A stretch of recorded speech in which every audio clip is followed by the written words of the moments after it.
Welcome to Prajna media. Prabhas కల్కి 2898 AD 2 ఓటీటీలలో release కాబోతుంది. తెలుగు వర్షన్ అమెజాన్ ప్రైమ్ లో స్ట్రీమింగ్ కాబోతుండగా హిందీ వర్షన్ నెట్ఫ్లిక్స్ లో విడుదల అవుతున్నట్లు ప్రచారం జరుగుతుంది. రిలీజ్ కి ముందే ప్రభాస్ కల్కి 2898 AD movie OTT platform fix అయింది. ఒకటి కాదు 2 ఓటీటీలలో ఈ భారీ ప్రాజెక్ట్ రిలీజ్ కాబోతుంది.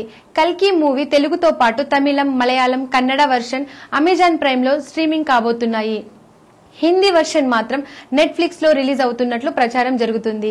కల్కి ఓటీటీ హక్కులను నెట్ఫ్లిక్స్, అమెజాన్ కలిపి 175 కోట్లకు కొనుగోలు చేసినట్లు సమాచారం. ప్రభాస్ కెరియర్ లోనే కాకుండా అత్యధిక ధరకు ఓటీటీ రైట్స్ అమ్ముడుపోయిన మూవీగా ప్రభాస్ కల్కి నిలిచినట్లు సమాచారం.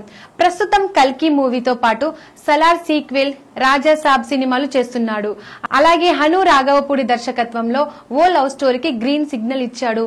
వీటిలో రాజాసాబ్ ఈ ఏడాది రిలీజ్ కానుంది. సలార్ 2 తో పాటు హను రాఘవపూడి మూవీ వచ్చే ఏడాది థియేటర్లలోకి రాబోతున్నాయి. Please subscribe Prajna media. Please like, share, subscribe to Pragna Media. Pragna Media, please do like, share and subscribe. Please subscribe to Pragna Media. Please like, share and comment if you like the video. Pragna